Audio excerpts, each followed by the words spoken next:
Bonjour à toutes et bonjour à tous, bienvenue sur Radio Fringale pour un nouvel épisode. Ça y est, le mur de 8 vient de sacrer Tadej Pogačar, une démonstration du Slovène que l'on imaginait pourtant sur la pente descendante. Et bien que nenni, il a écrasé les pédales sur ce mur de 8 et vraiment je pense qu'il nous a fait une des plus grosses démonstrations de ce siècle. En tout cas, on va en reparler avec moi pour débriefer cette Flèche Wallonne et puis dans un deuxième temps faire la preview de Liège-Bastogne-Liège. Et j'ai deux compères qui j'espère également les cannes et qui parce qu'il va falloir s'accrocher vu les watts dégagés par Poggy. Le premier, c'est Adri. Comment ça va, Adri? Salut Titien, salut tout le monde. Ça va, je suis presque encore un petit peu sous le choc parce que j'en ai vu des ascensions du mur de 8 et vu et revu et re-revu et là franchement c'est impressionnant.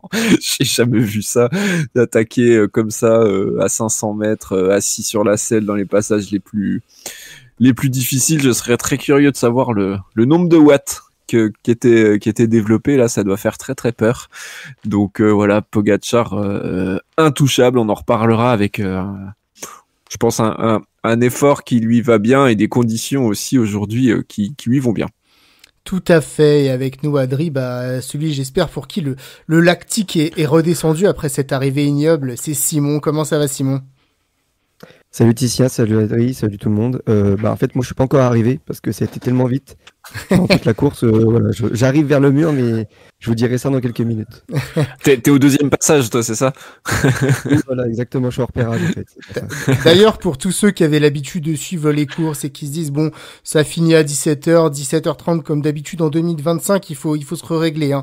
Ça va tellement vite qu'à partir de 16h, les courses, elles sont déjà pliées, les gars. Ouais, et puis bon, là, c'est aussi parce que ça enchaînait avec la course femme tout de suite après, et du coup, comme le circuit final est similaire, les deux courses peuvent pas avoir lieu en même temps, donc c'est bien que ce soit pas tout le temps les mêmes qui finissent avant. Donc voilà, par exemple au Tour des Flandres, si je me trompe pas, c'était l'inverse. Donc là c'est les hommes qui finissaient un petit peu plus tôt. Donc, mais ouais, fallait pas traîner parce qu'une fois de plus maintenant, de toute façon toutes les courses ça roule à bloc du début à la fin. Ouais, tout à fait. Il a fait un temps pas forcément propice justement aux courses rapides. Sans pluie, il serait peut-être arrivé encore 20-25 minutes avant. Ouais, c'est clair. Ouais, justement, alors moi je vais tout de suite rentrer dans le vif du sujet. Avant de parler de la course en elle-même, j'ai tout de suite envie de parler du vainqueur, Tadej Pogačar. On avait fait notre émission débrief sur le live là de dimanche après l'Amstel en disant bon, Pogačar, il est toujours très très fort, c'est Pogačar, mais est-ce qu'il serait pas un peu sur la pente descendante? Voilà, il a fait Roubaix, il a fait les Flandres, il a dû mener deux duels de front, il fait encore un numéro sur l'Amstel Gold Race. Ça faudrait peut-être zapper la flèche pour être en forme sur Liège. Bon, que nenni. J'ai l'impression que Pogačar nous a refait le coup du Tour de France 2024 où il cède sur l'étape du Lioran. Il est battu par Vingegaard et là on se dit peut-être que Pogačar va céder. Rien du tout. Il a dominé toute la deuxième partie du Tour de France. Et bis repetita aujourd'hui, il nous a fait une démonstration du jamais vu sur le mur de 8. En tout cas, il a remis les pendules à l'heure. Il a montré que c'était bel et bien Adri, le meilleur coureur du monde tout simplement sur les courses et dès que ça grimpe. Ouais, c'est sûr. Je pense qu'il était déjà revanchard par rapport à son Amstel où oui, il s'est quand même fait rattraper. Donc ça, c'est assez rare pour le souligner. Ça a dû piquer le champion dans son ego. Et à mon avis, il avait à cœur de montrer que ouais, non, en fait, c'était vraiment lui le plus fort. Surtout sur une course avec cette ascension finale où il a dit après l'arrivée. On s'est vraiment tenu au plan. En mode, ouais, peut-être qu'à l'Amstel, j'ai fait un peu nimp en voulant partir un peu tôt et je l'ai payé. Donc là, on s'est vraiment focalisé sur ce qu'il fallait faire. Il avait des gars très très costauds autour de lui, notamment un Jan Christen absolument monstrueux qui revient dans le mur de 8 pour passer un dernier relais avant que Pogačar s'envole. Et ouais, je pense qu'il avait vraiment à cœur de montrer aussi à Remco, parce que quand quelqu'un dit après une course où il y avait Pogačar, quand c'est quelqu'un d'autre qui dit qu'il était le plus fort et qu'il aurait dû gagner sans une chute, je pense que voilà, pareil, Pogačar, il avait envie de répondre sur la route et c'est assez indiscutable la manière dont il l'a fait. Ouais, Simon, assez autoritaire, Tadej Pogačar, vraiment, il y avait rien à faire. Non, après, c'est aussi une course qui lui convient mieux. En tout cas, cette arrivée au mur de 8 lui convient mieux, je trouve, que la course en général de l'Amstel, où c'est quand même moins difficile. Et on sait, plus c'est dur, plus il est fort. Et c'est vrai que là, bon, les conditions météo l'ont peut-être pas non plus trop désavantagé. Il n'a pas non plus, finalement, été mis en difficulté le reste de la course. Justement, il s'en est tenu à son plan parce que personne n'a fait déjouer son plan aussi. Et voilà, on le sait, il est jamais aussi fort que lorsque il est revanchard. On l'a vu après Milan-San Remo, il gagne, il bat Van Der Poel sur le Tour des Flandres. Donc voilà, là, je pense qu'il avait envie de remettre les pendules à l'heure. Et voilà, il l'a fait de fort belle manière. Il a fait parler le punch que finalement personne n'a, à part lui, dans ce mur de 8. Donc voilà, je pense que sa victoire est logique, elle a été très bien construite. Il s'est un petit peu caché durant tout le début de la course. Il est resté un petit peu vraiment bien au chaud dans le peloton. Il n'a pas tant fait rouler que ça ses hommes. Et puis dans la côte de Chérave, là, dans les 10 derniers kilomètres, là, hop, il fait rouler McNulty, il fait rouler Christen, Novak. Et puis derrière, il fait le boulot. Il finit parfaitement le travail dans le mur de 8. Moi, je suis estomaqué par cette attaque. Alors, j'avais bien vu qu'il était fort, hein. Ça bougeait pas déjà dans les ascensions précédentes. L'équipe faisait un travail monstrueux. Et puis, on sentait que finalement, ça roulait vite quand même, hein. La course avait été rendue difficile et personne n'a tenté, on en reparlera après, hein, mais personne n'a vraiment tenté avant le mur. Dans ce cas de configuration-là, bah voilà, Tadej Pogačar, il paraissait vraiment très facile. Et c'est vrai que contrairement à ses adversaires qui dodelinaient, notamment dans l'avant-dernier passage du mur de 8 de beaucoup des épaules qui étaient en danseuse, même lui, ses coudes, il y a rien qui bougeait, quoi. Ça me fait penser aux étapes du Giro l'année dernière où il finissait tranquillement sans rien qui bouge dans des pentes à 15%. Et cette attaque, pour moi, au 21e siècle, parce que j'ai pas en tête toutes les flèches wallonnes de l'histoire, mais au 21e siècle, j'ai jamais vu une démonstration pareille dans le mur de 8. Et depuis la victoire d'Astarloa en 2003, qui était la dernière victoire en solitaire, il me semble, il y avait jamais eu d'écart pareil, il gagne avec plus de 10 secondes d'avance. C'est tout simplement phénoménal. Assis sur la selle, en plus, il attaque, il attend pas que les gros pourcentages soient passés, il attaque justement dans le fameux S où la pente monte jusqu'à près de 25%. Franchement, c'était Pogačar versus le reste du monde. Moi, ça m'a estomaqué. Est-ce que vous aussi, vraiment, c'est une des plus grandes performances, alors peut-être pas sur la durée, mais en tout cas en termes d'impression visuelle faite par Tadej Pogačar dans sa carrière? Ouais, ça, je sais pas, c'est assez dur à dire. Tu vois, c'est dur de comparer par rapport à des performances en haute montagne contre Vingegaard. Après, est-ce que la concurrence de toute façon, la concurrence des punchers est pas à son niveau, mais du coup, je trouve que c'est assez dur de savoir vraiment, euh, voilà, par rapport à la concurrence. En tout cas, ce qui est hyper impressionnant, c'est effectivement son attaque assis sur la selle. Et en fait, on a l'impression qu'il attaque pas parce que il va pas augmenter sa cadence de pédalage comme on voit parfois des coureurs assis sur la selle. On peut penser à Froome à une époque qui d'un coup il tournait à 110 tours minute. En fait, non, lui, il a juste gardé le même braquet, sauf qu'il y avait 10% de plus à la pente, et puis bah vas-y, je grimpe et il a un gainage aussi absolument monstrueux parce que pour arriver à faire ça sans bouger, c'est hyper costaud. Et puis en fait, les gars, il y en a pas un qui a essayé. Hein. Il y en a pas un qui a essayé. Et ça aussi, c'était impressionnant. De toute façon, tous les autres, ils savaient très bien que si eux, ils accéléraient à cet endroit-là, ils allaient péter complet. Donc ouais, non, c'est hyper impressionnant. Moi, j'ai pas souvenir d'avoir vu ça sur le mur de 8, en tout cas une telle différence faite avec les adversaires. Et le côté assis sur la selle, ça fait presque c'était pas le cas, mais ça fait presque je suis à l'entraînement et allez, je vais pousser un petit peu. Ouais.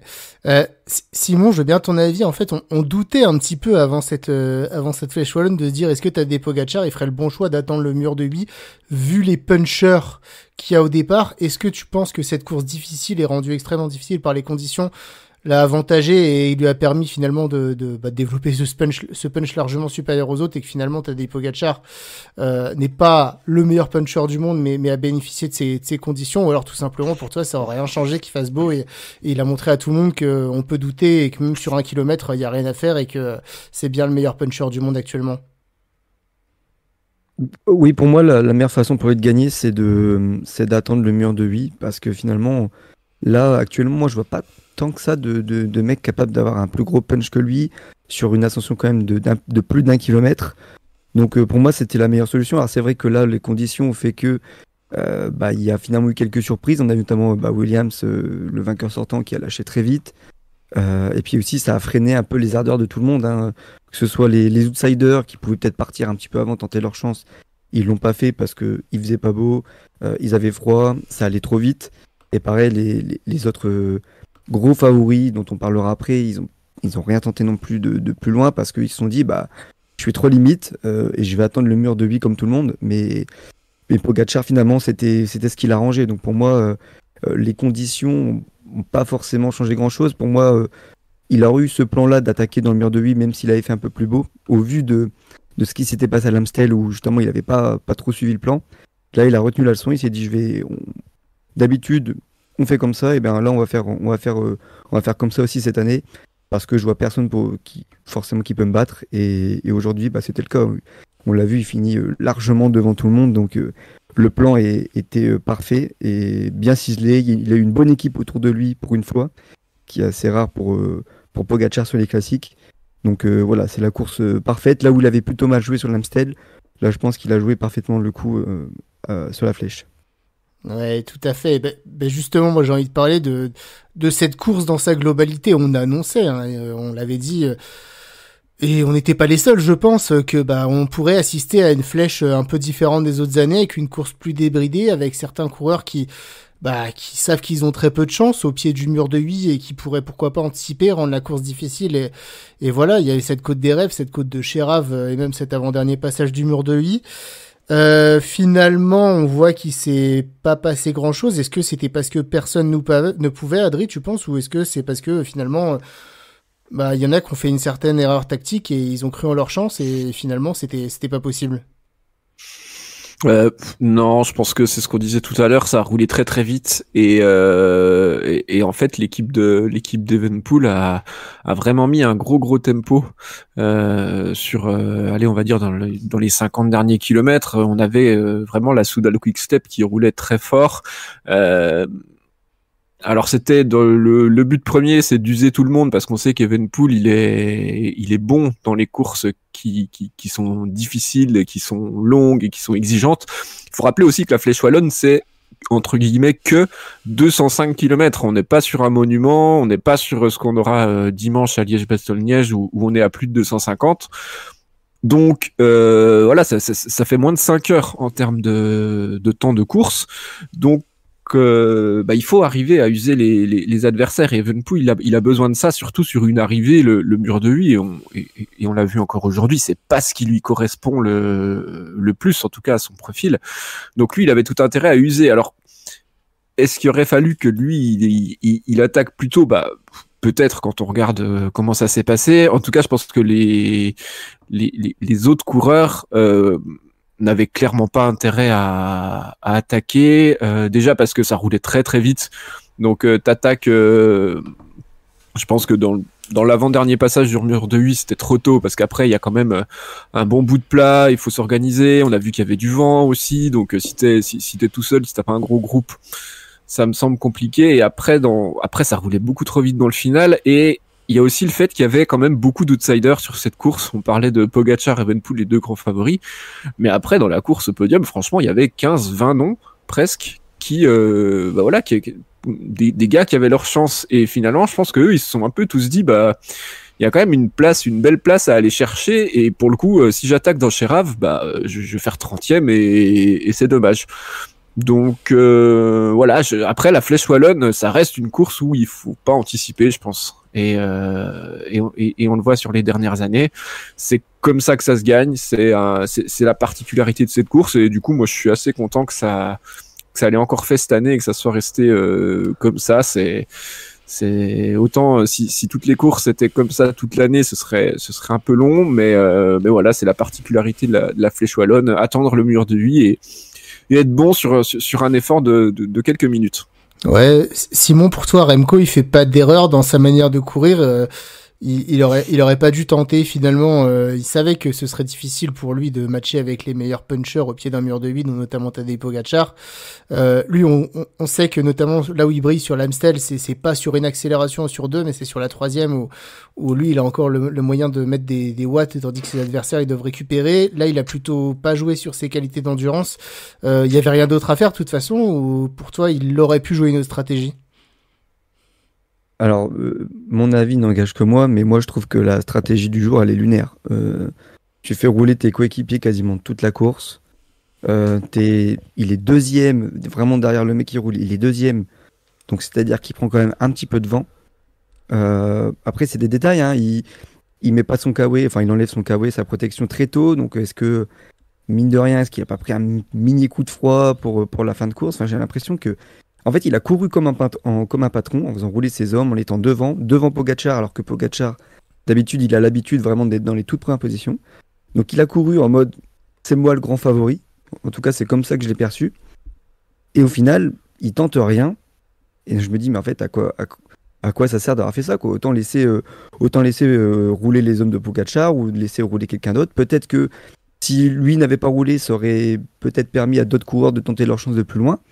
Et peut-être du coup à son tour de tenter quelque chose. Mais là, le fait d'avoir attendu le mur de 8, pour moi, c'est pas du tout la bonne stratégie. Il a pas du tout assez de punch pour battre Pogačar. En fait, je sais pas trop comment il le voyait dans sa tête, là, au pied du mur de 8. Est-ce qu'il s'est dit, je peux battre Pogačar? Je sais pas s'il s'est dit ça, mais s'il s'est dit ça, c'est une grosse erreur. Et je pense qu'il a carrément mal jugé à la fois lui ce qu'il était capable de faire et ce que Pogačar était capable de faire. Mais est-ce qu'il y Moi, a... je pense Vas-y, que je pense que Evenepoel, il voulait se tester contre Pogačar sur le mur de 8. Il y avait un petit côté où finalement il perd en face à face comme ça juste sur un coup, bah c'est limite normal parce que c'est Pogačar. Par contre, s'il le bat, il prend un avantage énorme. Et je pense aussi, et c'est peut-être la principale raison qui fait que la Soudal a durci la course sur la fin de parcours, c'est que on a vu sur l'Amstel, notamment quand Pogačar et Alaphilippe sont partis, que Remco il était très mal placé. Et si t'arrives à 20-25 au pied de la flèche ou au pied du mur de 8, ou si t'arrives à 60, c'est pas le même délire. Donc c'était aussi, je pense, un objectif d'écrémer beaucoup de monde pour être bien placé en bas du mur de 8. Moi, je l'ai quand même plus perçu comme ça, et puis je pense une réelle volonté de se tester aussi contre Pogačar. Ouais, tu penses? Moi, je suis un peu de l'avis de Simon. J'étais assez dubitatif. Je pensais vraiment qu'il allait envoyer les sacoches. Enfin, j'imaginais pas non. Alors, Remco, il est très très fort.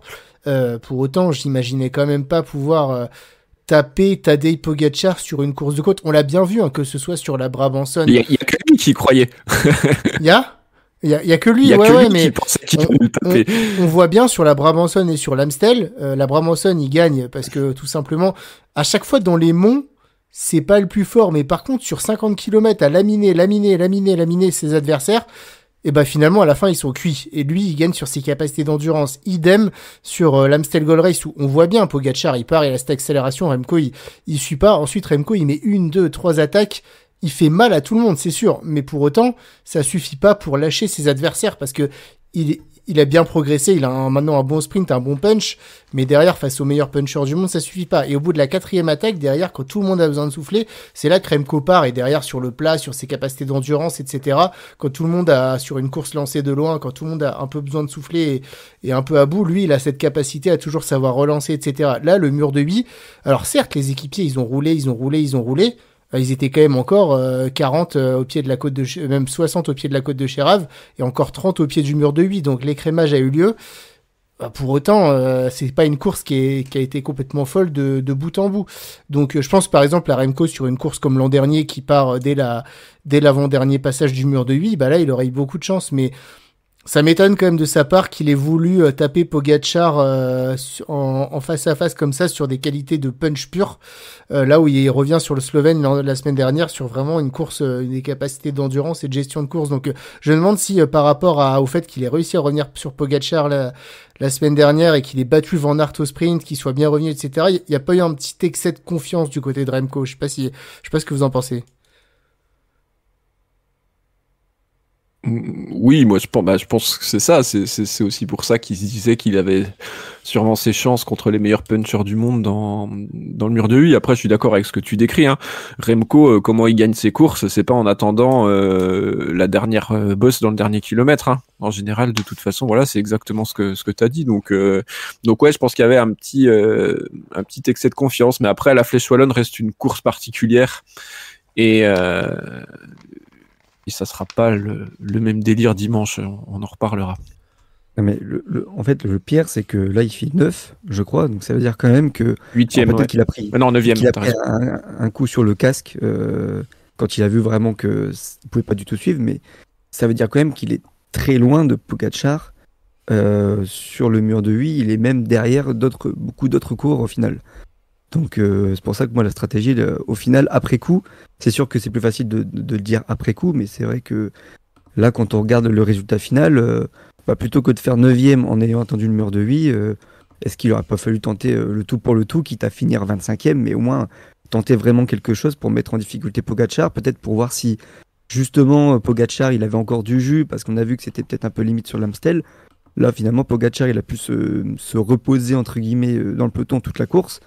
Est-ce qu'il n'aurait pas fallu le faire sortir du peloton, l'obliger à rouler avant pour peut-être espérer gagner quoi. Ah, de toute façon, voilà, et je pense qu'il va en retenir certains enseignements Remco de cette course, mais effectivement, moi, vous nous direz dans les commentaires si vous pensez qu'il a bien couru, pas bien couru, etc. Si vous pensiez aussi qu'il pouvait taper les meilleurs punchers sur une course comme ça d'un kilomètre, en tout cas, bon bah voilà, il n'y a pas eu cette course finalement qu'on attendait, mais on peut faire les mêmes reproches à un coureur comme Benili, qui est un battant, qui est un coureur très très bon, mais qui a pas le punch pour gagner au sommet d'un mur de huy, même si malgré tout, je crois qu'il doit faire 5 ou 6e. Ça veut dire qu'il est très, très en forme, mais je savais au pied du mur qu'il allait pas gagner. Donc, il y a quand même des coureurs aujourd'hui qui ont plus joué, j'ai l'impression, placé que la victoire. Mais bon, c'est comme ça. Et d'ailleurs, ces coureurs qui ont joué placé, on va en reparler. Et les gars, moi, j'ai envie de parler quand même des Français, parce qu'on a un tir groupé des Français qui est magnifique sur cette Flèche Wallonne. Et pour la deuxième année de suite, on a celui qui montre qu'il est vraiment un pur puncher, c'est Kevin Vauquelin qui termine deuxième pour la seconde année de suite. L'année dernière, c'était derrière Williams, cette année, c'est quand même derrière Tadej Pogacar. Moi, Kevin Vauquelin, il m'a bluffé, franchement, il a un punch assez impressionnant. Il a un punch impressionnant et il a surtout très très bien couru aujourd'hui parce qu'il a réussi à se placer très intelligemment sur la toute dernière partie de course. Et en fait, là où certains coureurs, on en reparlera après, ont peut-être démarré l'ascension finale à peine loin, lui, il était là. Hein. Il était avec Pogacar, avec Evenepoel. Et du coup, il n'y a pas eu d'effort superflu à faire. Et donc ça, c'est déjà parfait. Mais après, en fait, s'il n'y a pas Pogacar, c'est lui qui lâche tout le monde à la pédale à l'endroit où ça attaque d'habitude. Ça, hein. Donc ouais non vraiment hyper impressionnant. Il fait quand même un beau début de saison, hein. Même si on l'avait pas encore vu monstrueux et peut-être un petit peu décevant sur les courses World Tour, notamment à Tirreno où on attendait peut-être un peu plus. Là sur une course qui lui correspond bien. Clairement, il y avait rien d'autre à faire parce que Pogacar est beaucoup trop fort. Et autant l'année dernière, il revenait sur Williams à la fin, il y a peut-être un peu de frustration. Autant là, franchement, bravo Vauquelin, il a super bien couru, il était très très fort. Simon, toi, un petit mot sur Kevin Vauquelin aussi qui réalise une perf assez incroyable. Ouais, c'est ça. En fait, je pense que les conditions aussi lui vont bien. Parce que l'année dernière, c'était encore pire. Mais c'est vrai que là, on l'a vu sur l'étoile de Bessèges aussi en début d'année. Il faisait pas très beau et il a jamais été inquiété par qui que ce soit. Donc, il aime bien ce temps un petit peu compliqué. C'est une course, on l'a vu l'année dernière, hein, qu'il aime bien. Bien placé. En effet, il a pas eu de grosse accélération. Mais voilà, il est monté à son rythme, un rythme élevé, mais à son rythme. Il a remonté Benili, il a remonté Remco qui était quand même un petit peu devant lui. Il y a Pidcock aussi qui l'a un petit peu suivi, mais voilà, en tout cas il est largement deuxième et ça promet du bon pour la suite parce qu'on se dit que si Pogacar ne se présente pas dans les saisons à venir, le grand favori ça sera peut-être lui parce que quand tu fais 2 fois deuxième, forcément t'es à surveiller. Ouais, c'est clair, et je me demande si finalement c'est pas un peu lui le successeur d'Alaphilippe dans... Enfin, il a quand même un punch assez monstrueux. Moi, pareil, alors ça a pas du tout la même adversité, mais quand il gagne au Montbouquet, là, sur le... C'était quoi, le tour de... Comment ça? L'étoile de Bessèges, au Montbouquet. Ouais, c'est ça. Il met une attaque. Alors, évidemment, c'est pas du tout les mêmes coureurs derrière, mais il a cette capacité sur quelques mètres, quelques centaines de mètres, de mettre des accélérations assez monstrueuses, Kevin Vauquelin. Donc, ouais, il est encore très très jeune. Au début, il est arrivé sur le circuit. Moi, je me suis dit, tiens, notre coureur un peu qui va pouvoir faire des classements généraux de course par étape. Moi, aujourd'hui, quand je vois ça, j'ai surtout envie qu'il se concentre sur les courses d'un jour, et en tout cas sur aller gagner des étapes, parce que ce qu'il a très bien fait l'année dernière sur le Tour de France. Je pense qu'en courant un peu comme ça, un peu à la Julien Alaphilippe, sur des parcours vallonnés, et je pense aussi à cette première semaine du Tour de France, je pense qu'il y a des grandes choses à faire pour Kevin Vauquelin. Ouais, super coureur. Je suis de ton avis aussi. Je me disais, en plus, comme c'est un très bon rouleur, on s'est aussi peut-être dit, allez, en montagne, il passe bien, il va être très costaud sur les grands tours et sur les courses par étapes, mais finalement, ça, c'est vraiment mais c'est marrant parce que c'est vraiment la flèche wallonne qui lui correspond bien, parce que sur les autres, enfin, tu vois, au niveau World Tour, sinon, il y a la victoire sur le Tour, mais Liège, l'Amstel, pour l'instant, il a jamais fait d'étincelle. Il a très peu participé aussi. Hein. C'est un coureur qui est jeune. Il va avoir 24 ans à la fin de la semaine. Donc ouais, c'est très. Enfin, on va l'attendre avec impatience, en tout cas sur les prochaines éditions. Ça, c'est clair et net. La flèche est à Vauquelin, ce que le Pays Basque est à Aramburu, quoi. Tout à fait. À Aramburu, il a pas coupé de rond-point, Vauquelin, là. Non, tout à fait. Bon, à Aramburu, on le voit. On l'a plus vu en queue de peloton aujourd'hui qu'au même niveau qu'au Pays Basque, mais c'est comme ça. Un autre Français qui a brillé, alors, j'ai envie de démarrer sur lui parce que moi, je l'avais annoncé vainqueur. C'est Lenny Martinez, qui finit finalement 4e. Alors, je sais que beaucoup vont dire que c'est un super résultat. Moi, je suis un peu déçu.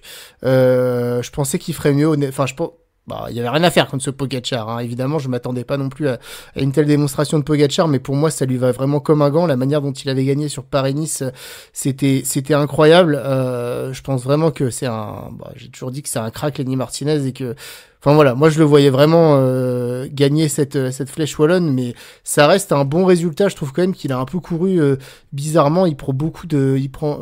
On le sait, il a cette manie de un peu à la Valentin Madouas par exemple, de rester en fond de peloton. On l'a bien vu dans une côte et à 40 km de l'arrivée, il passe en dernière position, quoi. Donc c'est peut-être sa manière à lui de s'économiser. Moi je me doutais qu'il n'était pas non plus totalement à la rue, mais il remonte tout seul, ça lui coûte beaucoup, et finalement je pense que le podium était largement jouable. Il fait une super ascension, mais il lui en manque un peu. Vous, est-ce que vous êtes plutôt déçu, ou pour vous c'est un super résultat de Lenny Martinez? Il y a deux petits trucs sur sa course. Dans l'ensemble, je trouve ça c'est un bon résultat, hein, de Martinez. Moi, je trouve. Il y a des coureurs, les coureurs qui sont devant lui, ils ont aussi plus d'expérience sur cette course. Pidcock, c'est pas n'importe qui non plus. Vauquelin, il fait 2e l'année dernière, et Pogačar, c'est Pogačar. Par contre, effectivement, comme tu l'as dit, Martinez, il a cette façon de courir qui finalement demande pas mal d'énergie quand il faut remonter, et ça a pu l'handicaper. À un moment, je me suis dit, ouais, on se souvient que lui, les conditions comme ça, en plus, c'est pas forcément ce qu'il aime, hein. On l'a déjà vu l'année dernière. Et l'année d'avant, parfois en perdition. Je me souviens, je crois que c'était peut-être un Tour du Raz, ou je sais plus. Enfin, il y avait une course où il était vraiment mal avec la pluie et le froid. Et donc ça a dû lui coûter un petit peu aujourd'hui. Et il y a son placement au final au pied du mur du 8 qui est pas parfait. Il est peut-être 8e en bas, mais en fait c'est déjà bien plus loin que Vauquelin et que Pogačar. Pidcock est à peu près à sa hauteur, et si on regarde bien sa montée à Martinez, en fait à un moment il met une grosse accélération, enfin une grosse, oui, ça reste une grosse accélération pour doubler Thibaut Nice juste avant le virage Criquelion, un petit peu avant que Pogačar attaque. Et en fait, je pense que cette accélération, on voit Pidcock, il est à peu près à sa hauteur, mais lui, il fait pas cet effort-là. Et du coup, Pidcock a un petit peu plus de jus sur la fin, quand Martinez, je pense, qui paye un petit peu l'effort, là, les quelques watts lâchés en plus avant. Donc le podium était tout à fait jouable, même avec ce qui s'était passé avant la course. Mais ouais, le bas de ce mur de 8 a pas été hyper bien géré, j'ai trouvé. En fait, c'est super hein, ce qu'il a fait, il était costaud, mais je pense qu'il y a encore mieux à faire. Et pareil, pour les prochaines années, il faudra carrément compter avec lui sur le mur de 8 quand il arrivera à vraiment bien se placer au pied. Ouais, moi je trouve ça très encourageant cette 4e place. D'une part, parce que justement les conditions météo ne l'avantageaient pas. Aussi, il l'a dit justement, je crois que c'était une interview d'avant-course. Il disait qu'il avait même pas fait la reconnaissance du mur de 8, donc forcément, bon déjà dans le placement, forcément c'est une explication pour laquelle il était pas si bien placé que ça. Et puis même dans l'ascension, en effet, s'il accélère à un moment où c'est finalement pas le moment le plus opportun pour se dresser sur ses pédales, c'est peut-être aussi pour ça qu'il a payé ce podium. Mais en fait, quand on voit qu'il y a plein de petits trucs qui n'étaient pas en sa faveur ou qu'il a pas bien fait parce qu'il connaît pas bien la course, et au final, il arrive quand même à faire 4e, je me dis c'est quand même une super perf. Surtout moi, quand je l'ai vu à l'arrière du peloton, je me suis quand même dit que c'était pas si bon signe que ça. Et quand tu vois qu'il est là au pied du mur de 8, tu te dis c'est déjà bien quoi. Et faire 4, franchement, pour une première participation, du coup, si je me trompe pas, c'est une très grosse perf. Et voilà, je pense qu'il va beaucoup apprendre aussi de cette année. Et s'il revient l'année prochaine, en effet, il sera un concurrent très sérieux au podium, sachant que le podium de cette année, il est quand même très costaud. Donc pour moi, il n'y a pas de déception particulière à avoir pour lui. Tout à fait. Et puis oublions pas voilà qu'à 21 ans, il a encore tout l'avenir devant lui. Oui, il faut pas être trop exigeant avec lui par rapport à une première flèche wallonne, je pense. Tout à fait. Mais tu sais, moi je suis toujours un peu exigeant avec mes chouchous, donc voilà. Est-ce qu'il y a un coureur dont vous voulez parler, qui vous a marqué, qui vous a plu, qui vous a déçu, dont en tout cas vous avez envie de parler, voilà, chaud après avoir vu cette course? De qui moi j'ai trouvé Christen vraiment monstrueux. Ah oui. Dans le final qu'il fait, il arrive à repasser devant, il fait un gros tempo au pied du mur de 8 et puis il finit 13e, vraiment très fort. Après, pour parler d'un autre coureur, il y a peut-être Thibaut Nice, parce qu'on le citait un petit peu dans les potentiels vainqueurs sur un effort de puncher qui pouvait bien lui correspondre. On l'a vu un moment grelotter. Il avait pas l'air très bien. Je pense qu'il a eu beaucoup de mal avec les conditions. Il était du coup pas hyper frais sur la fin de course. Donc ça a forcément dû lui coûter un petit peu. Ça reste une 8e place correcte. C'est pareil, c'est un coureur qui a 22 ans, qui découvre ses classiques ardennaises. Donc voilà, je pense qu'on le reverra un peu plus à la fête sur les prochaines années, quand il aura aussi pris un peu plus de caisse et un petit peu plus d'expérience sur la route, vraiment au niveau World Tour, où c'est un petit peu où les façons de courir sont quand même un petit peu différentes, mais en tout cas c'est un profil qui, moi, je trouve lui correspond bien. Donc voilà, après à voir. Et puis sinon Simon, je te passe la parole. Toi aussi, un coureur que tu as envie de mettre en avant plus qu'un autre? Ouais, on a parlé des 2 meilleurs coureurs français. Il y a Romain Grégoire qui fait 8 aussi. Bon, voilà. 7, c'est quand même important 7. Bon, c'est quand même. Ouais, c'est Nice qui fait 8. C'est quand même important de le signaler. Mais sinon, petite déception française, peut-être. Moi, j'en ai quand même 2. J'ai Laurence et Alaphilippe, qui étaient quand même tous les deux plutôt bien placés.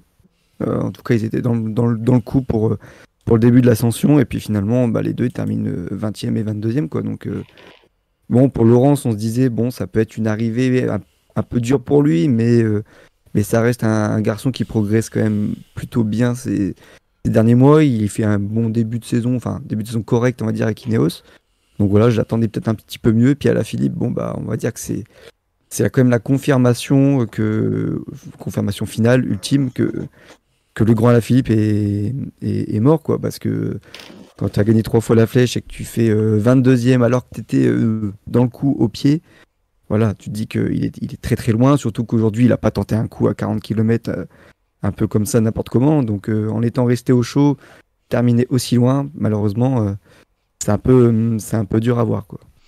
Ouais, c'est vrai que Ouais, on sent que ça revient pas non plus, hein, que c'est un peu, moi je trouve ça un peu frustrant parce qu'il est pas non plus dans une fin de carrière à la Sagan ou à Niki Terpstra qui était parti chez Total Energy ou à la Chris Froome. Alors c'est encore pire ça, mais qui ont disparu. Il est là et pour autant on sent qu'il manque toujours ce palier à passer et qu'il n'arrive pas à passer. Donc moi je trouve ça un petit peu frustrant parce que finalement il est loin d'avoir rendu les armes, mais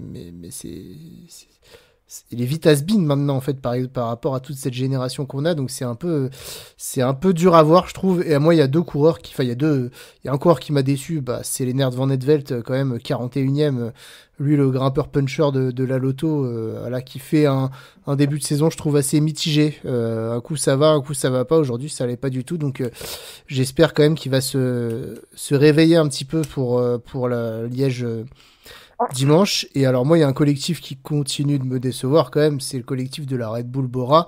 Où est Maxime Van Gils? Je vois qu'il finit 43e à 1,35. C'est un collectif qui me déçoit beaucoup depuis le début de l'année, parce que finalement on attendait des monts et merveilles d'une équipe Red Bull, de ce recrutement XXL dont on avait parlé au début d'année, et notamment le recrutement de Van Gils qui avait fait beaucoup parler à l'intersaison. Pour l'instant Maxime Van Gils, ça fait 2 Ardennaises qui sont passées, ça fait un DNF et une 43e place. Daniel Felipe Martinez qui a beaucoup de mal à exister en ce début de saison, donc ouais, grosse déception des Red Bull. Il va falloir vraiment, il n'y a plus que Liège pour scorer, mais sur les Ardennaises, en l'absence du taulier qu'on va retrouver très très bientôt, je trouve que cette équipe est assez décevante. Je sais pas si vous avez un commentaire ou pas. Ouais, c'est pas tout de sortir le chéquier. À un moment, faut savoir aussi recruter les coureurs qu'il faut, organiser les équipes comme il faut. Et je pense que du coup, Red Bull, ils sont en train d'expérimenter ça. Donc moi, moi, ça me dérange pas de voir une équipe qui d'un coup explose son budget, recrute des gros coureurs et puis se planter, parce que c'est bien, ça montre que il suffit pas en tout cas d'avoir que un gros compte en banque pour que ça fonctionne. C'est pas juste ça une équipe de vélo, donc voilà. Moi là-dessus, c'est pas trop grave pour moi. Eh écoutez, je vous propose maintenant qu'on redescende à toute vitesse ce mur de 8 et qu'on se dirige tranquillement vers le 4e monument déjà de la saison et celui qui mettra fin à toute cette campagne de classique qu'on a vécu, que quand même une campagne de classique très très belle depuis Milan-San Remo, même depuis l'Estradé au début du mois de mars. C'est la doyenne, c'est Liège-Bastogne-Liège qui aura lieu ce dimanche. Voilà on va dire sûrement le plus grand des trois, la plus grande des trois courses ardennaises. Et puis avant de parler du coup de cette course, de cette adversité autour de Tadej Pogačar, etc. Adri, peut-être que tu peux nous faire un rappel du parcours de Liège-Bastogne-Liège, parce que même si il bouge assez peu ces derniers temps, c'est toujours bien de se dire que cette course elle est extrêmement exigeante. Ben oui, effectivement, donc Liège-Bastogne-Liège, vous l'aurez compris, le principe est simple, on part de Liège, on va à Bastogne et on revient à Liège. Sauf que la route pour aller est relativement simple, sans grande difficulté. On a la côte de Saint-Roch, là, cette année, qui fait un peu moins d'1 kilomètre à 11%. Et au bout de 85 kilomètres, on est à Bastogne pour le demi-tour qui ne se fait pas effectivement comme ça sur la route. Et ensuite, donc on a choisi la route la plus directe pour aller à Bastogne, et par contre pour retourner à Liège, on va aller chercher toutes ces côtes ardennaises qui font la beauté et puis qui font de cette classique un mythe. Alors au total, on a 252 kilomètres cette année, c'est 2 de moins que l'an passé. Au niveau du parcours, on est sur les 100 derniers kilomètres, c'est exactement la même chose. Donc je vous en parlerai tout de suite après. C'est juste là sur la première partie où on a quelques changements, avec notamment après le passage à Bastogne plus de dénivelé que l'année dernière, et notamment le col de Haussire, où il y a la stèle Claudie Cric-et-Lyon, où c'est 4 km à 7%, donc ça va rajouter encore du dénivelé sur cette course qui en compte vraiment beaucoup. J'ai pas noté le chiffre du dénivelé, je sais pas si vous l'avez, messieurs, ou si vous pouvez rechercher pendant que je continue à présenter le parcours, mais en tout cas ça va rajouter de la difficulté, ça va rajouter un col qui est quand même difficile, et ça va peser forcément dans les jambes au bout de plus de 200 km. Et après on arrive dans les les 100 derniers kilomètres où la course on rentre vraiment dans Liège-Bastogne-Liège quand on arrive sur cette fameuse trilogie côte de Vannes, côte de Stokke et côte de la Haute-Levée où on enchaîne vraiment ces trois ascensions qui sont plus ou moins difficiles, mais il y a quand même toujours des passages compliqués et on est aussi sur des côtes qui sont plus longues que ce qu'on a pu avoir sur l'Amstel par exemple, où la Haute-Levée c'est 3 km autour de 6% de moyenne. Ensuite le col du Rosier où là c'est 4 km et demi, c'est pas hyper difficile, mais on est quand même sur une longueur qui peut peser dans les jambes de certains coureurs. Et puis après on arrive sur le final avec la côte de la Redoute, un endroit mythique de Liège-Bastogne-Liège où c'était la rampe de lancement de Remco et également de Pogačar qui est parti, alors je crois si l'année dernière déjà.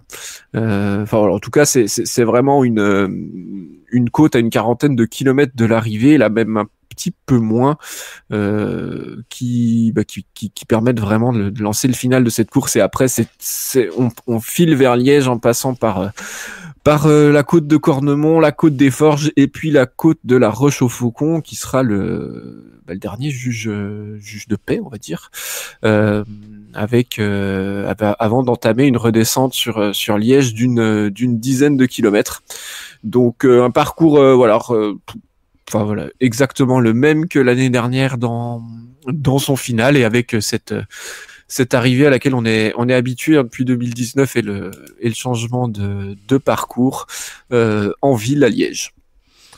Ouais, alors j'ai regardé j'arrive pas à trouver le dénivelé exact, hein, ils disent à peu près 4000 mètres de D+, mais... Ouais, c'est ça en général, ouais. On va dire qu'on est sur les 4000 mètres, ce qui montre quand même que, voilà, sans être une course de montagne ou même de moyenne montagne, Simon, on est quand même sur une classique sur 252 km plus qu'exigeante, il y a pas de temps mort.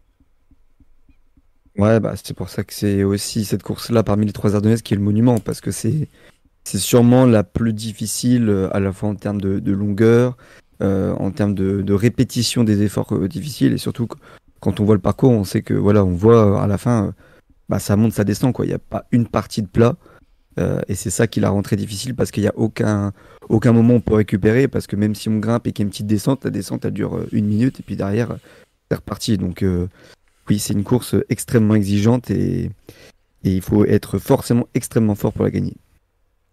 Ouais, Adri, merci pour le parcours, toi aussi, pour toi. C'est vraiment un parcours qui laisse pas le temps au répit. C'est quelque chose de vraiment très très difficile, hein, ce Liège-Bastogne-Liège. C'est même, quand on est dans la Redoute, je pense que c'est assez horrible.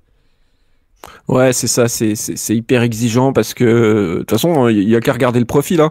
Il y a pas de plat, c'est on monte ou on descend, on monte ou on descend, on monte ou on descend et on le fait beaucoup. Donc ouais, surtout qu'en fin de course, on va quand même chercher souvent des passages avec dans les bosses, il y a des passages à 2 chiffres, hein, au niveau du pourcentage sur le final. Donc il faut être en canne. Les routes en général sont assez larges, c'est pas les routes de l'Amstel, disons. Il y a quand même des routes qui sont un peu plus étroites que d'autres et il faut toujours faire attention au placement, bien évidemment. En cyclisme, c'est primordial. Mais on n'est pas sur une course comme l'Amstel où c'est des toutes petites routes qui tournicotent de tous les côtés, où ça monte, où ça descend. Là, c'est des vraies côtes entre guillemets où c'est plus long. Mais du coup, c'est vraiment cette répétition et ce dénivelé accumulé qui fait la difficulté de cette course. Et c'est pour ça que c'est un monument. Ça fait 250 km. C'est pour ça que c'est toujours des coureurs très très costauds qui s'imposent à la fin. Ouais. Et surtout que là, on a quand même eu un Amstel quand même difficile où ça allait très très vite. Plus là, la Flèche wallonne sur des conditions météo vraiment pas faciles. Donc pour les coureurs notamment qui enchaînent les 3 classiques ardennaises, on va dire que Liège, c'est pas la course la plus facile pour terminer le triptyque, quoi. Ouais, surtout pour tous ceux qui auront fait la Flèche dans des conditions comme aujourd'hui, il va falloir quand même bien récupérer. Moi, quand je vois ce profil, la question que j'ai envie de vous poser avant de parler de qui va gagner, etc., on le sait qu'évidemment, il y aura un très très grand favori qui s'appelle Tadej Pogačar au vu de sa démonstration du jour. Comment vous voyez le déroulement de la course? Est-ce que ça va partir de loin? Est-ce que ça va partir de très très loin? On sait que ces dernières années, la côte de la Redoute, c'était un peu le point de bascule de la course où à partir de là, chacun était livré à lui-même, il y avait l'attaque décisive et puis derrière, ça filait jusqu'à l'arrivée. Est-ce qu'il peut y avoir des stratégies qui peuvent être mises en place plus tôt? Comment vous voyez un petit peu le déroulé de cette course dimanche?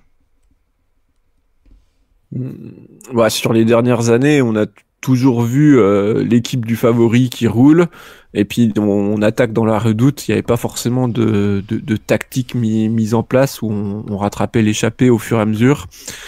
Je m'attends un peu à un scénario comme ça. En fait, la course est tellement dure, le final est tellement dur que si tu essaies de partir à 100 bornes de l'arrivée, c'est plus compliqué à anticiper que dans un Tour des Flandres où les monts sont plus courts, les temps d'effort sont moins longs, tu as des moments de récup aussi un peu différents, et je vois mal un favori, en tout cas c'est mon point de vue, attaquer avant la Redoute parce que on est quand même très loin de l'arrivée. Il y a un gros passage de plat avec une longue descente qui favorise pas forcément ça, surtout que on arrivera à 200 km, mais le peloton devrait être quand même assez conséquent avec des équipiers autour. Moi, je m'attends un peu à un scénario comme les années précédentes où ça va flinguer dans la Redoute et on verra qui sera au sommet, et on fera les comptes à ce moment-là.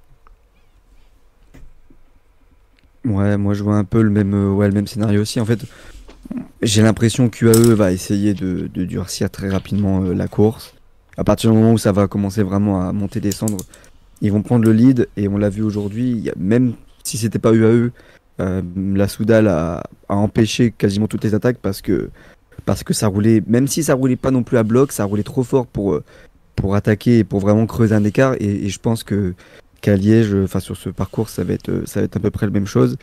Et à mon avis, vu la démonstration du jour de Pogačar, on risque de déjà jouer un peu battu et de se dire bon, on va attendre la Redoute, on va attendre que Pogačar parte de son côté, et puis nous, derrière, on essaye de pas vraiment suivre, mais en tout cas, on accélère à notre rythme pour essayer de distancer les autres et peut-être aller chercher une place sur le podium.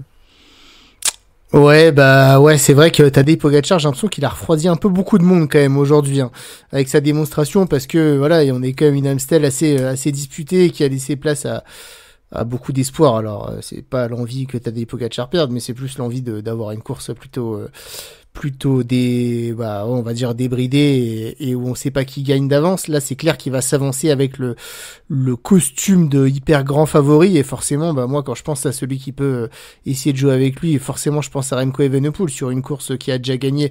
Finalement, avec Pogačar et Evenepoel, on a ici les vainqueurs des 4 dernières éditions de Liège-Bastogne-Liège, puisque Pogačar a remporté 2021 et 2024 et Evenepoel 2022 et 2023. Est-ce qu'on va vraiment avoir un duel? Est-ce que Remco Evenepoel, comme il a montré sur l'Amstel, sur une course lancée de beaucoup plus loin, il peut jouer avec Tadej Pogačar, ou est-ce que pour vous, non, c'est impossible et le Slovène est beaucoup trop fort? Moi, j'y crois assez. Je pense que ça dépend aussi beaucoup de la stratégie de Pogačar. Moi, je reste persuadé qu'à l'Amstel, il est parti beaucoup trop tôt et qu'il s'est un peu cramé, et qu'en fait, quand il faut rouler sur le plat, de toute façon, à distance, Evenepoel, c'est le meilleur. Il y a pas meilleur que lui par rapport à ça. Il est tellement fort, il est tellement aéro. Evenepoel, là-dessus, il est impressionnant. Donc pour chasser ou pour être en tête. D'ailleurs, il y a une image sur la Flèche Brabançonne qui m'a bien fait marrer, c'est quand on voyait que Van Aert était dans la roue d'Evenepoel, mais en fait Van Aert il bouffait du vent, quoi, parce qu'il pouvait pas se planquer derrière Evenepoel. Donc c'est pour dire à quel point ce mec est impressionnant et aéro.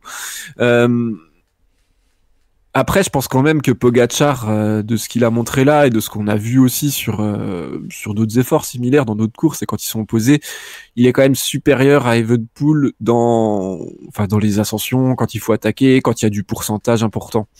Donc là où Evenepoel, il a pu faire les différences les fois d'avant, quand il y avait pas Pogačar, en lâchant tout le monde, je vois difficilement comment il pourrait arriver à lâcher Pogačar. Après, ça peut. je pense qu'Evenepoel, il peut aussi le tenir, hein, pourquoi pas, hein, quand on voit l'Amstel, de toute façon, on peut y croire. Et après, si les deux arrivent, ce serait bien une petite arrivée des deux au sprint, là, qu'on ait un petit peu une revanche et par rapport à l'Amstel, même s'il n'y a aucun des deux qui l'a gagné. Mais ouais, moi je pense qu'en tout cas Evenepoel, c'est une course qui lui correspond beaucoup mieux que la Flèche Wallonne, qui pour moi lui correspond pas. Donc ouais, ça va être dur, il va falloir avoir une endurance énorme. Je pense qu'il va aussi être revanchard Evenepoel, parce que il est arrivé, il a fait premier, troisième, très très gros niveau d'entrée, et là c'est clairement, je pense, pas le résultat qu'il espérait sur la Flèche Wallonne, donc il va avoir envie de bien et de mieux faire. Donc moi je m'attends vraiment à un duel entre les deux. Simon? Moi, je pense que Pogačar, malheureusement, il va partir tout seul. Parce que, en fait, sur la côte de la Redoute, alors c'est moins dur que le mur de Huy, mais finalement, c'est quand même, en termes de distance, c'est une côte assez longue aussi. En tout cas, il y a moyen de faire la différence. Et en fait, Pogačar, je pense que là, l'ascendant psychologique pris aujourd'hui sur la flèche, il est quand même très important. En plus, le champion du monde, il sait que il peut se la mettre minable parce que c'est sa dernière course avant quand même plus d'un mois sans courir, en tout cas sans faire de la compétition. Donc je pense que s'il faut sortir les tripes, il sortira les tripes. Pour moi, Pogačar, il va partir seul. Et même si Remco arrive un peu à s'accrocher, qu'il est pas loin 10-15 secondes derrière, je suis pas sûr que cette fois-ci il puisse revenir comme sur l'Amstel, parce que justement, comme on l'a dit, il n'y a pas de plat vraiment pour qu'il puisse mettre à profit ses qualités de rouleur.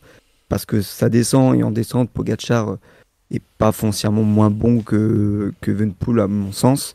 Et ensuite, vu que ça remonte, si Pogačar fait déjà une petite différence dans la première montée, il pourra faire une différence dans la deuxième puis troisième montée, et il sera pas repris. Pour moi, ça sera compliqué pour Evenepoel, qui certes a déjà gagné 2 fois la course, mais en l'absence de Pogačar. Et je pense que même si c'est une course qui lui convient mieux, Pogačar, il est remobilisé à 100% après cette victoire aujourd'hui.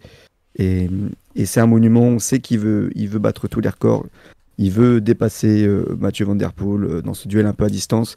Et je pense qu'il ne laissera pas passer sa chance. Et le petit Remco, il va en faire les frais selon moi. Moi, je suis assez partagé. Je vois cette victoire de Pogačar aujourd'hui et je me dis, il va écraser Liège-Bastogne-Liège, hein. Avant l'Amstel, on se disait quand même, bon, il va écraser l'Amstel, il va faire un solo. Finalement, il l'a pas fait. Aujourd'hui, faut pas oublier qu'on est sur une course qui a fait quand même plus d'une heure de course. Au moins une grosse heure de course de moins qu'un monument, qui a pas finalement été lancé de loin. Donc, j'ai pas été étonné que Remco Evenepoel, même si je l'aurais imaginé un peu plus haut dans la hiérarchie sur le mur de lui, soit battu. Par contre, Tadej Pogačar, c'est vrai qu'il a été plus qu'impressionnant. Vraiment, la façon de gagner sur le mur de Huy a été phénoménale. Est-ce que dans une course lancée de loin, où il est obligé de se découvrir, et une course d'endurance, est-ce que ça resserrera pas le niveau avec Remco Evenepoel? Peut-être que si.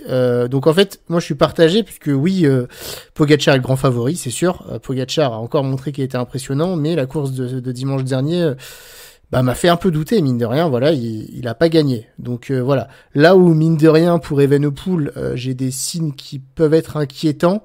Alors c'est pas vraiment des signes, mais j'ai l'impression que pour moi, quand on revient d'une longue absence comme ça, il n'y a pas de souci à être très fort d'entrée.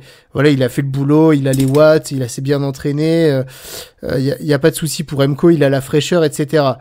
Et contrairement à ce qu'on peut se croire et se dire, il a la fraîcheur et du coup, pendant que d'autres vont baisser de niveau, lui, il va continuer à augmenter de niveau. J'ai l'impression que pour tous ces coureurs, on est bon sur la première, sur la deuxième course, et après, on peut commencer à stagner, et dû par le manque de compétition, de jours de course en tout cas, on peut commencer à un petit peu perdre en forme assez rapidement. C'est le cas de coureurs qui sont arrivés très frais, et Pogačar par exemple, qui est arrivé sans vraie préparation, en tout cas une préparation tronquée sur le Tour de France l'année dernière. C'est le cas aussi de Vingegaard, il y a Pogačar il y a 2 ans et de Vingegaard l'année dernière. Donc même si là on n'est pas sur des grands tours, je me dis, est-ce que Remco Evenepoel, il est pas revenu au top de sa forme, et il va un peu payer aussi sur la durée son manque de course et de foncier finalement.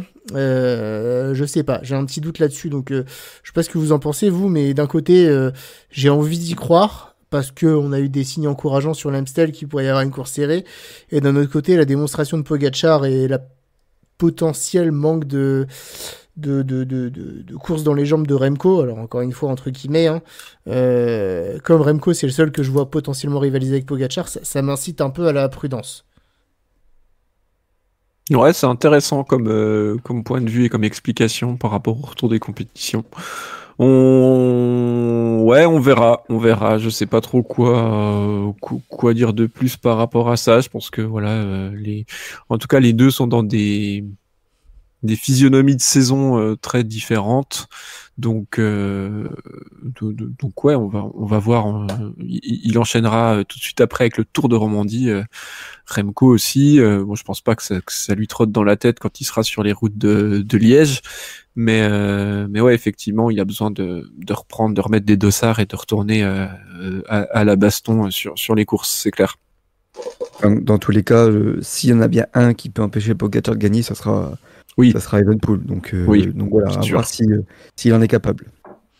Ouais, tout à fait. Et derrière, on voit qu'un petit peu, le niveau, il est un peu, il est assez homogène finalement. Un jour c'est à toi, un jour à moi. Alors on a vu Mathias Kelmose qui a été le seul à rivaliser avec les deux monstres sur l'Amstel. Aujourd'hui, et malheureusement pour lui, il a une chute de plus. J'ai l'impression que il a abandonné quand même, donc ça peut l'éliminer assez rapidement pour. Mine de rien pour ce Liège. Est-ce qu'il y a un coureur, vous pensez, vous dites ah ouais, lui il va peut-être pas rivaliser avec les deux, mais peut-être au moins avec un des deux, et je le vois bien sur le podium. C'est dur à dire parce qu'en fait souvent les places pour le podium sur Liège ça se regroupe et ça arrive au sprint, hein. On se souvient de la 3e place de Van Der Poel l'année dernière, donc Michael Matthews, c'est ça, qui était voilà par exemple qui était largué dans les dernières montées et qui a pu revenir. Donc on a souvent des podiums un petit peu surprises à Liège avec il y a Quinten Hermans une année qui fait ça en 2022 où il fait 2e. Donc moi je m'attends plus à un profil comme ça, même si comme ça je te dirais un qui est très costaud et qui pourrait profiter d'une course d'usure et pour partir, c'est Benili. Mais le problème c'est que Benili au sprint, Benili quoi. Donc du coup il peut faire une course magnifique et en fait arriver dans un groupe de 10 qui se joue la 3e place et faire 10e du groupe. Donc c'est d'ailleurs ce qui s'est passé sur l'Amstel. Donc c'est toujours compliqué. Donc moi je m'attends bien il y aura une surprise sur ce podium. L'année dernière c'était Romain Bardet, même dans une autre mesure Van Der Poel, parce que voilà, on savait pas trop comment il allait pouvoir le faire. Donc voilà, après je sais pas, j'ai pas de nom avancé comme ça, mais je vois bien une petite surprise. Mais je peux chercher un nom pendant que Simon nous indique qui voit bien parfait. Mais est-ce que ça serait pas un autre Romain, un petit Romain Grégoire, non, sur le podium? C'est une course peut-être qui lui convient un petit peu mieux que le mur de Huy. Je sais pas ce que vous en pensez, mais moi je trouve que ça peut être intéressant. Par exemple, on peut se dire que Vauclin, pour lui, c'est plus la Flèche. Romain Grégoire, c'est peut-être plus Liège qui lui convient. Donc voilà, un Romain peut en cacher un autre. À voir peut-être même si Romain Bardet n'arrive pas en pleine forme du Tour des Alpes, hein, parce que je crois que l'année dernière, il avait fait ça, il a fait le Tour des Alpes, il était arrivé plutôt en jambes à Liège. Donc sait-on jamais. Bah ouais les gars, moi j'y crois à fond. À Romain Bardet pour être peut-être le 2e ou le 3e homme comme il l'a été l'année dernière. En fait, les coureurs aujourd'hui, ils vont s'en ressentir, mine de rien. Même Pogačar, aussi facile qu'il était, quand tu vois sa tête à l'arrivée, les cernes, etc., une journée sous la pluie comme ça laisse des traces. Romain Bardet, lui, il est en train de faire son petit tour des Alpes, où il a un très très bon niveau d'ailleurs. Sans être transcendant, il l'était pas non plus les dernières, mais il est parmi les meilleurs, avec une concurrence qui est relative, mais quand même à un bon niveau. Moi, je vois bien Romain Bardet justement sur sa lancée et sur le fait que beaucoup vont, à mon avis, je suis sûr qu'il y aura des malades à la sortie de cette Flèche Wallonne, il y en a qui vont avoir du mal à récupérer. Moi, je le vois très très bien tirer les marrons du feu et aller chercher comme l'an dernier, hein, parce qu'il faut pas oublier qu'il va la chercher à la pédale, sa 2e place. Il est très très fort derrière le l'OVNI Pogačar. Donc moi c'est ma grosse cote Romain Bardet pour aller chercher un podium et pourquoi pas même une deuxième place. Je parle évidemment pas de victoire, je pense que ce sera impossible, mais j'y crois. Ouais, et Bardet, il marche terrible sur Liège-Bastogne-Liège. Hein. Si on regarde ses places, première participation 2013, 13e. Il a 23 ans à l'époque. 2014, 10e. 2015, 6. Après 13, 6e. Il fait 3e en 2018 quand il part dans le final. Là, je crois que c'est avec Woods quand Bob Jungels s'impose. Et après, 2019, 21e. Après, il y participe pas pendant 2 saisons. DNF en 2022 et après, 15e 2023. Et puis cette magnifique deuxième place l'année dernière. Donc c'est une course qui l'affectionne et qui correspond à ses qualités, donc pourquoi pas. Est-ce que vous avez encore un nom? Parce que sinon, moi, je peux vous dire aussi que, vu sa campagne de classique, et si ça revient et ça se joue au sprint, un Mauro Schmidt, par exemple, qui a une certaine j'allais le dire. Ah, excuse-moi, je t'ai grillé la politesse. Non, mais c'est pas grave, tu vois, je cherchais, vas-y. C'est typiquement le profil type du gars qui, va être très fort, mais sera jamais, parmi les 5-6 meilleurs dans les bosses, mais va être, au fond de top 10, etc. Et puis, il y aura un regroupement pour le podium, et lui, avec sa pointe de vitesse, il peut aller chercher, un très bel accessite. Ouais. Bon, il a jamais fini Liège en 2 participations. Mais il a jamais été aussi fort à cette époque-là. Hein. Ouais. Mais je sais pas, sur les monuments, pour l'instant, ça coince encore. Donc à voir quand même. Après, une autre grosse cote, ça peut être un coureur de la Tudor, mais ni Alaphilippe ni Hirschi, ça peut être un petit Marco Brenner. Je sais pas si vous y croyez. Très grosse cote. Moi, je dis, ouais, mais bon, pourquoi pas? S'il reste une place sur le podium, ça peut être un peu n'importe qui. Alors là, si Brenner il fait podium, ouais, c'est une très belle cote. Faut le mettre dans ton équipe là. Après les gars, j'avais mis en grosse cote sur la flèche, j'avais mis Axel Baudin, Alex Baudin plutôt. Il finit à 11 minutes. Hein. Ah, moi aussi je l'avais mis dans mon équipe fantasy Alex Baudin, mais malheureusement ça n'a pas marché. Mais sinon un scénario assez probable les gars finalement, c'est si t'as Pogačar puis une minute derrière Evenepoel et puis un petit groupe, il y aura forcément un équipier de la UAE qui sera encore là, style un McNulty, un Jan Christen pour aller régler tout ça aussi. Donc ça m'a l'air aussi d'être une bonne cote d'aller chercher un coureur dans la Cycling Fantasy qui est un équipier de Pogačar. On a bien vu la puissance de Jan Christen aujourd'hui. On a bien vu à quel point Brandon McNulty était quand même fort encore sur l'Amstel. Et Pogačar qui part de loin, il y a forcément un équipier qui sera dans les 10 derrière, quoi. Et Louis Barré. Ah, après ce qu'il nous a fait sur l'Amstel. Non, trop dur. C'est quand même plus un puncher, ouais. Trop dur. Mais à voir. Ça, après, parce que il a annoncé aussi, sinon. Ah ce sera le leader. Si Skelmos n'est pas là, parce que Thibonai, ça risque d'être trop difficile pour lui. Donc, après, je sais pas si c'est pas assez montagneux entre guillemets pour lui, vu que c'est quand même plus un grimpeur qu'un puncher, mais pourquoi pas. Après sur Liège, il a déjà fait un top 15, c'est sûr que lui le monument qui lui va le mieux c'est le Tour de Lombardie, puis en plus c'est en Italie, mais ouais pourquoi pas, surtout qu'il revient fort au Tour des Alpes là, donc Ciccone il faut pas l'exclure la liste. Ouais, tout à fait. Et ça sera la course de retour de Richard Carapace avant le Giro. Est-ce que vous y croyez? L'année dernière, Richard Carapace, on se souvient, ça a été le seul à avoir tenté de suivre Tadej Pogačar dans la côte de la Redoute, et puis il était encore là au sommet de la Roche au Faucon. Carapace, ça peut faire quelque chose ou non, pas un coureur de classique?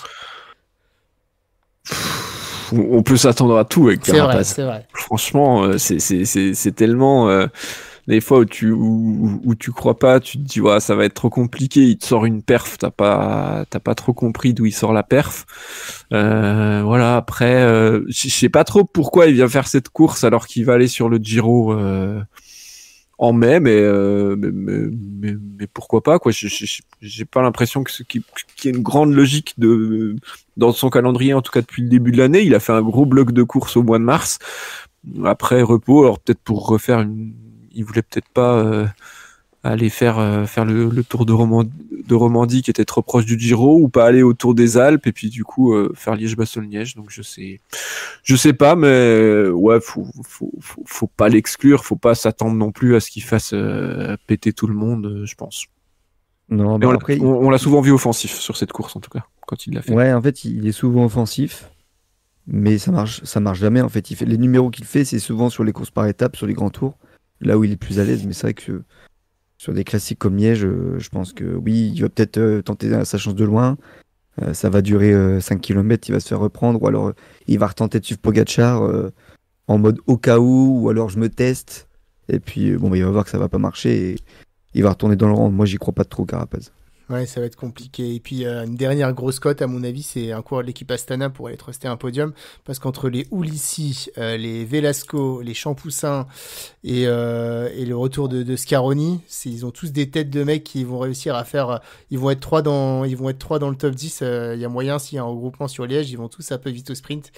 Et je vois bien un petit Astana aller nous chercher un podium là d'un petit groupe de 10 en reprenant Guillaume Martin qui aurait attaqué dans les 500 derniers mètres et qui finira finalement dernier du groupe par manque de punch. Mais Guillaume Martin, 11e là de la flèche alors que ça lui convient pas forcément. Il est en grande condition, Guillaume Martin. Ouais. Et il était bien placé, hein. Enfin, il a bien couru au pied du mur. Il était placé comme il fallait. Et ouais, je pense que ça lui a fait du bien là, ces deux victoires à Besançon et autour du Jura. Donc voilà, à voir. Après, moi je pense pas qu'il fasse podium. Hein. Franchement, si Guillaume Martin il claque un top 10, c'est très très bien, quoi. Ouais, tout à fait. Et les gars, pour conclure cette émission, je veux votre podium pour dimanche. Allez Simon, tu commences. Pogacar, évidemment. Remco Evenepoel en deuxième position et puis Romain Grégoire en troisième. Adri. Pareil, Pogacar, Evenepoel et pour la troisième place, qui est-ce que je vais vous sortir pour la troisième place? Attention. Je pense que, comme je l'ai dit, la troisième place, elle va se jouer au sprint avec plusieurs coureurs. Allez, tiens, Quinten Hermans. Ok, belle cote ça aussi pour la reprise. Il fait pas une saison de dingue. Ok, moi je vois un peu un remake de l'édition 2023 où c'était plutôt arrivé par petite grappe et je vais dire victoire de Tadej Pogacar devant Tom Pidcock et Lenny Martinez. Voilà. Il n'est pas encore sur la liste de départ, mais j'ai vu son interview d'arrivée. Il a dit qu'avec la forme, c'était probable qu'on le revoie dimanche. Donc voilà. Et là, tu lui en voudras pas s'il fait troisième. Bah non, je le vois arriver avec Pidcock et évidemment, il y aura rien à faire. Ah non, là. Voilà. Et écoutez, les gars. Pidcock, on n'en a pas parlé, mais Pidcock, il fait quand même troisième. Il fait quand même troisième aujourd'hui. Ça monte une belle condition et Liège, il a déjà fait podium. Hein, il a déjà fait deuxième en 2023, si je me trompe pas. Donc il fait une belle saison. Donc c'est clair que Pidcock a surveillé, en tout cas dans la course au podium, c'est clair. Tout à fait. Merci les copains. En tout cas, c'était une super émission débrief de la Flèche et preview de Liège. Merci d'avoir fait cette émission. Merci à tous également de nous écouter. N'hésitez pas à liker cette vidéo et vous en remercie parce que forcément, ça lui donne beaucoup plus de visibilité. Et puis, n'hésitez pas, comme on vous le dit à chaque fois, à laisser votre commentaire, à commenter cette Flèche wallonne. Qu'est-ce que ça vous a inspiré? Qui est pour vous le grand favori de Liège? Qu'est-ce qui va se passer? Est-ce que les Français vont briller? C'est tout ça qu'on a envie de savoir. Et puis, dernière chose, rendez-vous forcément dimanche dans la soirée. On sortira un débrief de Liège-Bastogne-Liège avant de s'attaquer dès la semaine prochaine aux premières previews du Giro qui est tout imminent puisque c'est quasi dans 2 semaines le départ. Merci Adri, merci Simon. Merci Titien, merci à tout le monde. Merci tout le monde, salut. Merci à tous et encore une fois, pensez à bien vous alimenter parce que la fringue elle guette. Ciao ciao. Salut tout le monde, ciao ciao.